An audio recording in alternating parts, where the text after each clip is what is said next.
It comes full circle back to what we mentioned as far as food consumption.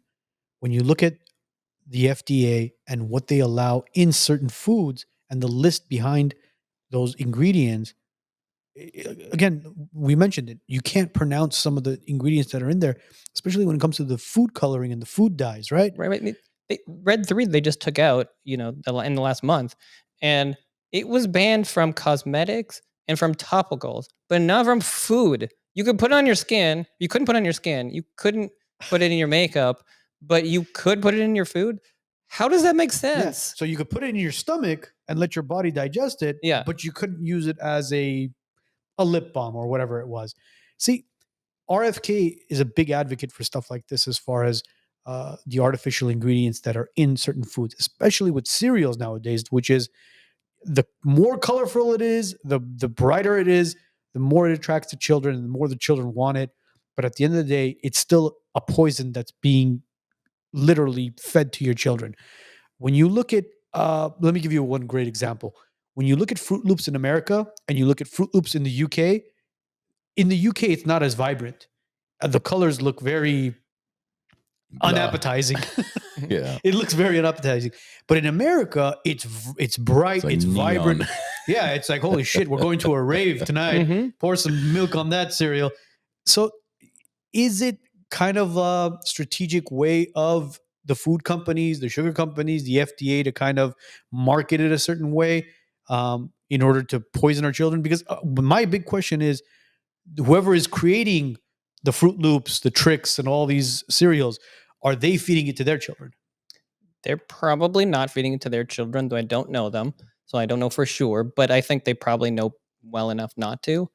Um, it's not so much the FDA on this as I think it's the rules that the FDA have taken up or America has taken up because we have the GRAS, the generally recognized as safe rule here for new chemicals, which is different than most other places. So here, something the company basically approves their own products. You have to prove something to be dangerous, not prove that something's safe before it gets on the market. Whereas a lot of other places around the world, they have to prove that it's safe. They have to do a lot of research before they get it on the market, and that's why a lot of other countries have just a few ingredients in their food versus in America we have 10,000 plus chemicals in our food because it's pretty easy to get something on the market.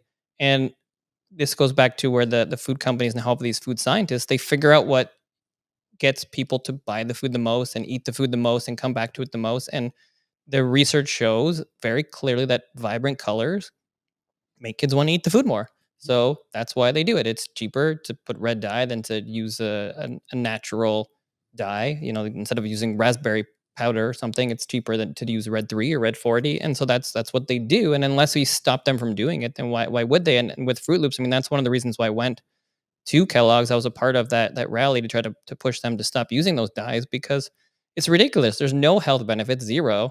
There is only potential health risks. I mean, a lot of things are not proven, but there's a lot of research to show that it potentially causes um, hyperactivity in kids, certainly in sensitive kids. There's some research that shows that it's linked to cancer, linked to hormone disruption. I mean, it most likely is, but there just hasn't been enough research yet to show it officially. But there's no benefit, so why do it? And in other countries, they don't do it. And you have an American company like Kellogg's or other cereal companies make the exact same product like Fruit Loops in Canada, where I'm from, with better ingredients. Why? Because they can. Because we don't stop them from doing it. It's cheaper. They make more money. So why would they do anything different? And we have to do something about that. And just banning red 3 or red 40 is not the answer. It's a good first step, but we have to stop them from doing this. That's the only thing that's going to matter for our kids in the long run because otherwise, if we ban red 3, they're going to use red 40. If we ban red 40, they're going to make red 41. They're going to just keep playing the game, right? Until you stop that. We have to make rules that stop them from doing these things and say, here's what's allowed. We want natural products. Our kids deserve better. And you know what? You can make 10 billion instead of 20 billion, but like you can't just make money forever.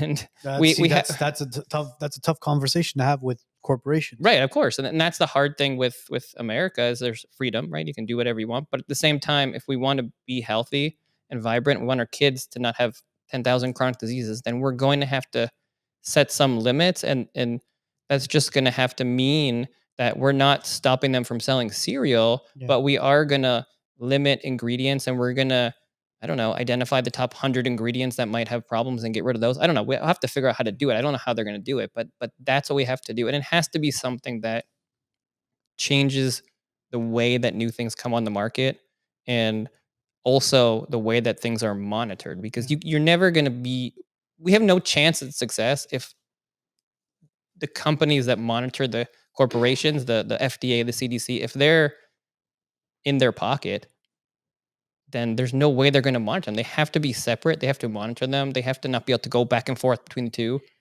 It's a big tag team coalition between all these companies because when you look at the supermarkets as well, and I'll ask every single one of you guys to go out next time when you're going shopping, walk through the cereal aisle and you'll see the certain types of cereals that are in reach of a certain child's height.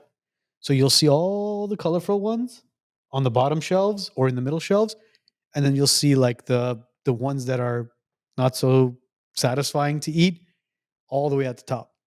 Just like the checkout lines. When you go out in the checkout lines, there's a reason why the candy companies have all their candies in reach of the children, and they're always at this height.